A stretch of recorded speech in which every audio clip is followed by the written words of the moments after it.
All right, the latest news break coming in. Former royal prince, disgraced royal, is now feeling the Epstein heat. Ex-Prince Andrew has been arrested amidst the Epstein scandal, the first royal to be arrested in modern history. A seismic repercussion of the Epstein storm. Andrew, accused of misconduct in public office. King Charles now has come out, made a public statement. He has vowed full support and cooperation. UK Prime Minister Starmer says no one is above the law. This is huge in terms of the fallout of the Epstein files coming in. This is a seismic moment where it comes down to history where Britain is concerned. I would reckon in the last 100 years, this is the first royal who's been taken under arrest, and the full force or the ferocity of the law will be applied to Andrew, is what even King Charles has just said. I'm joined right now by my colleague Pranay, who's getting us up to speed with the very latest. Pranay Upadhyay now joins me. Pranay, what's the latest? As per the latest report, Preeti, Prince Andrew Mountbatten-Windsor is under arrest, arrested by the Thames Valley Police authorities. And in fact, the statement coming from the UK government, from the UK Prime Minister Keir Starmer, along with King Charles and even Prince William and Kate, Princess Kate, clearly that the royalty of Britain as well as the UK government are, clearly given an indication that the law will take its own course, and Prime Minister Keir Starmer has stated in as many words that nobody is above law. So clearly a big message, and in fact you can say that this is the biggest fall of from the list of the Jeffrey Epstein, because the way he was involved and the way things are being investigated currently. Prince Andrew Mountbatten-Windsor is under arrest on the charges of misappropriate or inappropriate conduct from the public office, and also under the charges of human trafficking are also under investigation. His premises in Norfolk as well as in Berkshire are also being searched related to this case. But clearly, that the way documents have come out from the Department of Justice in United Kingdom, the way many high-profile names have come out, I think this is the biggest name which is now facing the criminal investigation in any country out of those names. And in fact, the latest tranche, which revealed the name of many people and whose volume was around 3 lakh documents, 1,500 videos and 2,500 audio files, clearly are under, that will be the material of investigation for the UK police as well, as far as the involvement of Prince Andrew and his his name in the Jeffrey Epstein files are concerned. But clearly, this is a big development as far as the UK royalty is concerned, and clearly the UK royalty is under pressure. The way Prince Andrew's name came, right. And now he was told to cooperate with the law, and King Charles has expressed his King Charles also issued a statement with words that I'm sad, but law will take its own course. No, it's historic where the royalty in England is concerned. It is historic. On the other account, viewers, it's huge in terms of the fallout of the Epstein files. The Epstein storm clearly now has singed the royal family, and not just that, from royal palaces to boardrooms to prime ministers' offices.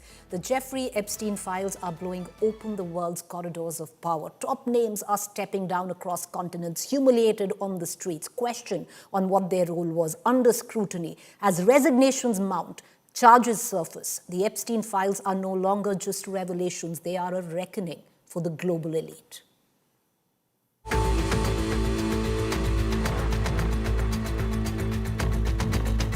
From royal palaces to boardrooms and prime ministers' offices, the Epstein files are detonating at the very heart of global power. In the United States, Keir Chairman Thomas Pritzker has stepped down following scrutiny over past contacts. In the UAE, DP World CEO Sultan Ahmed bin Salaim has resigned. Goldman Sachs Chief Legal Officer Kathy Romer has announced her resignation. Paul Vice Chairman Brad Karp has also stepped down after revelations surfaced. In the UK, Ambassador to the US Peter Mandelson was fired over his links. UK Prime Minister's Chief of Staff, Morgan McSweeney, resigned, taking responsibility for the appointment controversy. Former US Treasury Secretary Larry Summers has resigned from key roles after renewed scrutiny. In Sweden, UNHCR Sweden Chair Jonna Rubinstein stepped down after disclosures emerged. And in Norway, former Prime Minister Thorbjørn Jagland has been charged with aggravated corruption tied to the investigation. With every new revelation, the Epstein files are ripping through the corridors of global power, toppling titans, tarnishing legacies, and leaving the elite scrambling for cover. Bureau Report, India Today. Arrests, resignations, people stepping down and being publicly humiliated on the streets, being asked on what their role was, where the Epstein files is concerned. Back home in India, there have been several names that appear in the Epstein files. The fallout, though, the tangible impact of it, has been minimal compared to the world.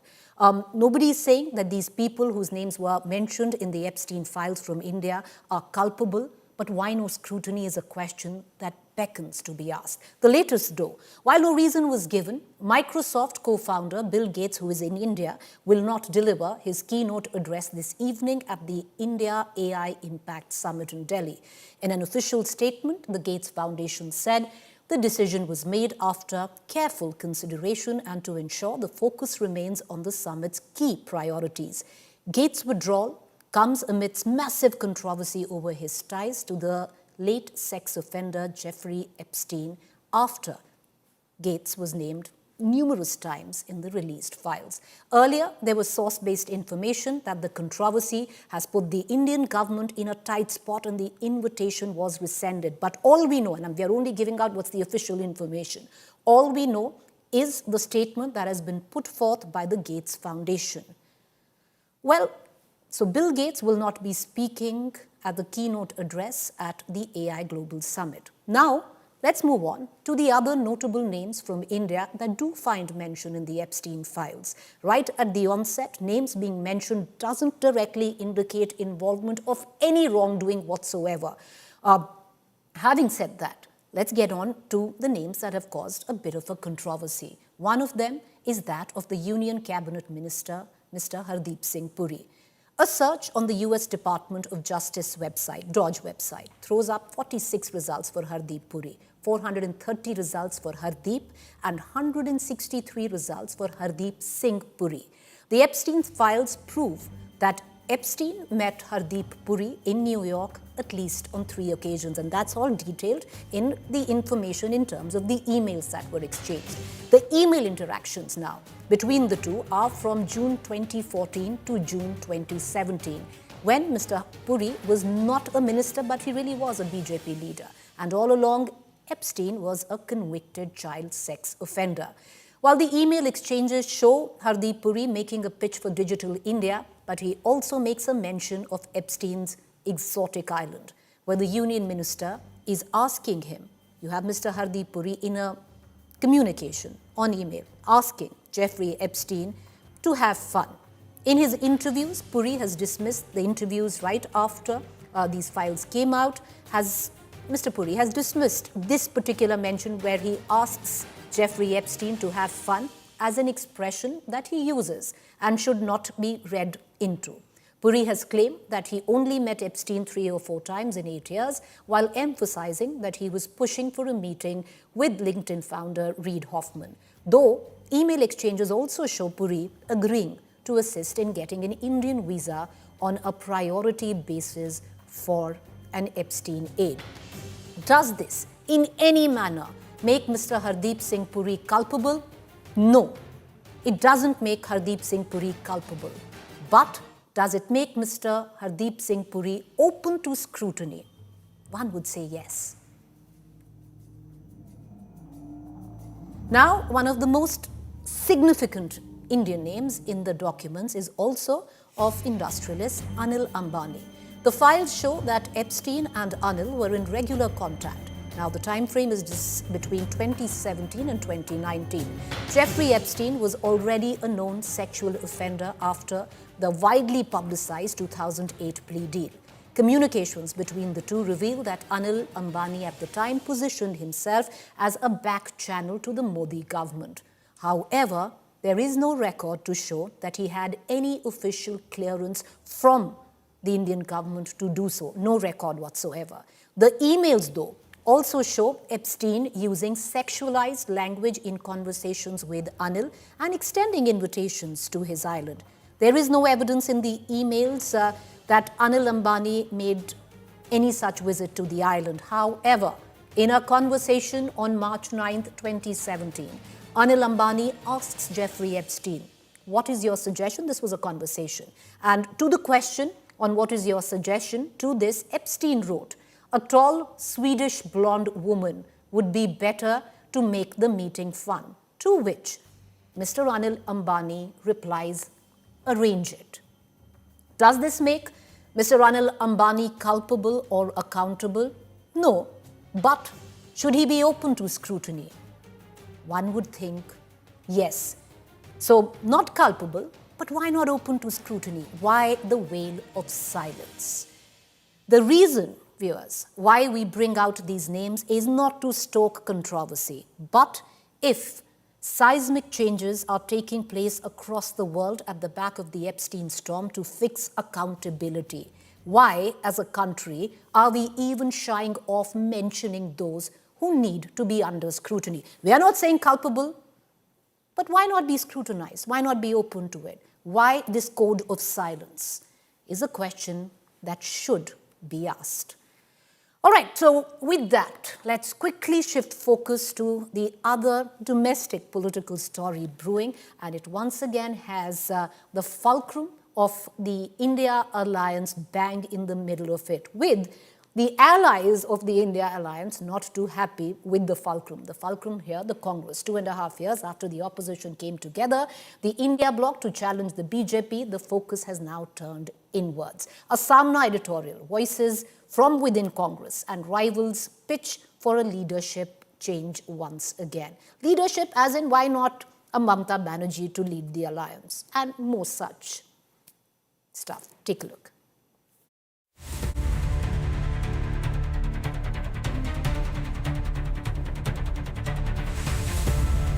Two and a half years ago, after opposition parties stitched together the India Bloc to stop the BJP juggernaut, the spotlight has shifted inwards. Not on ideology, not on strategy, but on basic question: who should lead this alliance? The trigger is a blunt editorial in Samna. It asked the India Bloc to wake and hold talks. It added that multiple inner voices of Congress are creating confusion. The strong statements were in an article titled Mamata, Stalin or someone else. India block की meeting बुलाकर उसमें चर्चा होनी चाहिए, क्या करना है आगे, क्या नहीं करना है। सत्ता पाने के लिए राजनीति कर रहे हैं और कार्यकर्ताओं को सत्ता चाहिए, नहीं तो पार्टी से लोग पार्टी छोड़कर चले जाते हैं। Party is willing to take a gadfly. This comes after senior Congress leader Manishankar Iyer praising Stalin and Pinarayi Vijayan as better consolidators of the opposition. What Stalin has done over the past 1 year is to raise every single point that is relevant to federalism in India. And therefore, I believe he is the best person to become chairman of the India Bloc. Words that did not just echo, they exploded inside the alliance. Congress MP Karthi Chidambaram adds another layer, pushing for rotational leadership. He pitched for Mamata, Uddhav Thackeray or Stalin to take turns, one leader, 1 year at a time.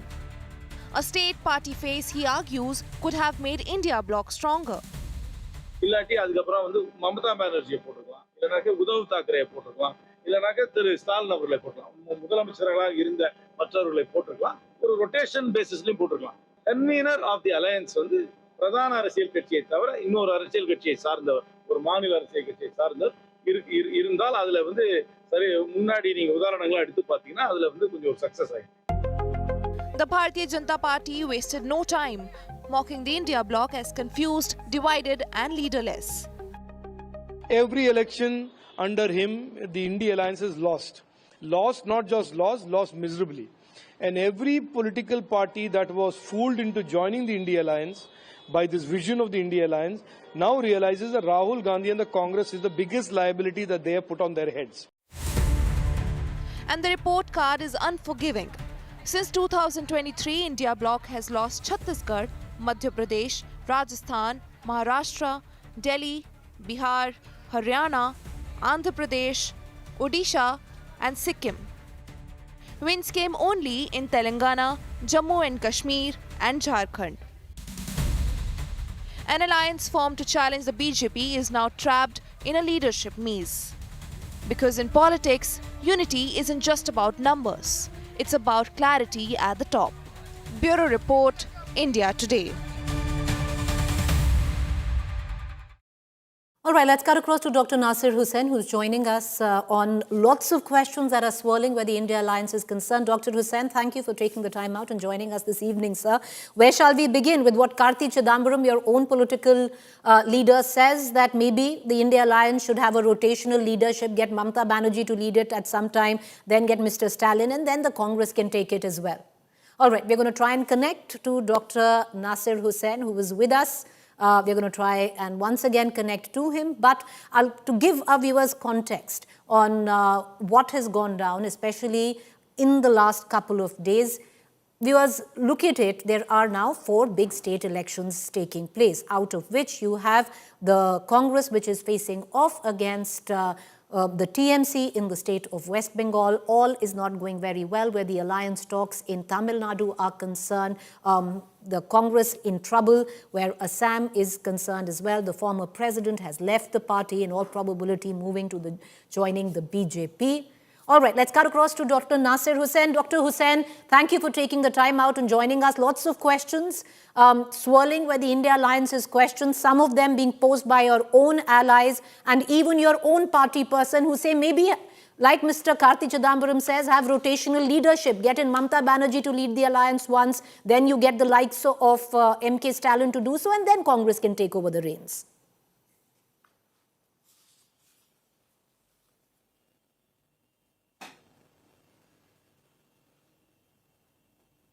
Dr. Hussain, can you hear me?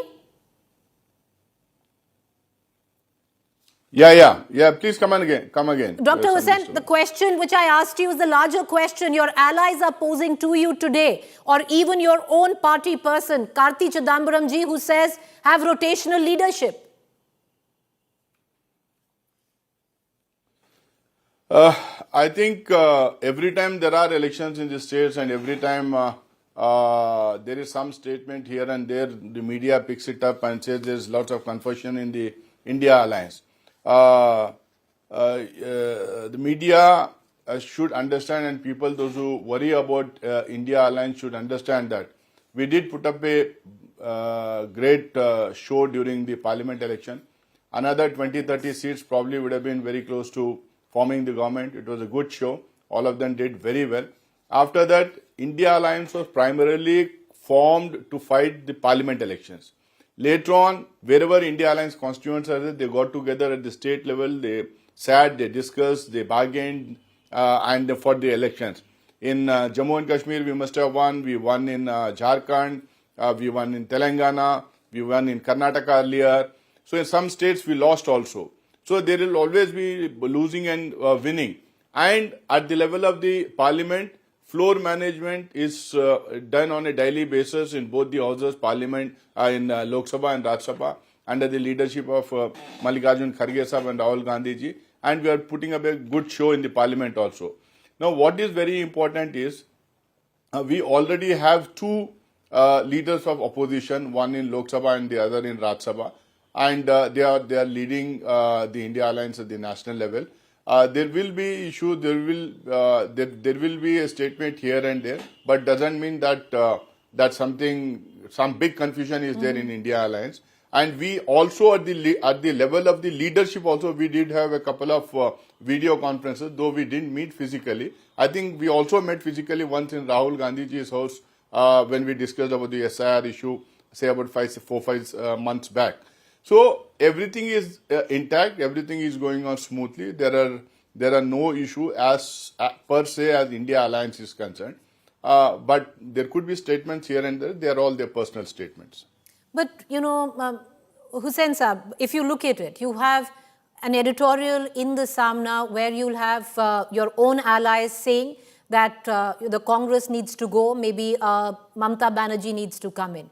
You have, the DMK, which is not very happy. You had your own leader, Mr. K.C. Venugopal, who went to Tamil Nadu to iron out differences within the alliance for seat sharing, power sharing. The Chief Minister has come out and said no power sharing. In any case, you are going up against the TMC where the Bengal elections are concerned. So it's not so much the media, Dr. Hussain. It's also your own allies. You tell me one state election, one alliance which will not have negotiations, bargaining and discussion on seat sharing.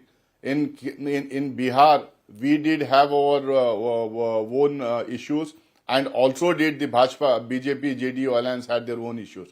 They generally get ironed out before the election because there are lots of expectations, aspirations, and every election is a different election. And every election, the strength of the parties are waived in the context of that particular election. So there will be bargaining, there will be statements, there will be meetings, there will be addition to the alliances. There will be some will leave the alliance, some will be added to the alliance. So this will always be there whenever there is an election. So that doesn't mean there is a problem in India alliance per se. All of us have fought very well in 2024 election. We have fought the state elections very well, winning, losing aside. But then we also did very well in the last 4-5 sessions after the 2024 parliament election. And the BJP is pushed to back foot. They are on a back foot on all the major issues that have been confronting them for the past 4-5 sessions. So where is the problem? So where is the issue of coordination? Where is the issue of leadership?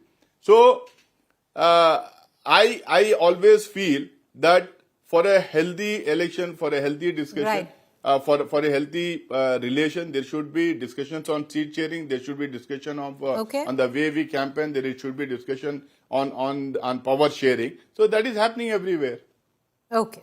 All right, Dr. Hussain, thank you. We've taken at least the questions directly on all that is being said, especially by your allies. Thank you for that. Appreciate you taking the time out and joining us. We, of course, are going to continue to get you the latest in terms of the churning going on in the India alliance. But you heard the Congress's take.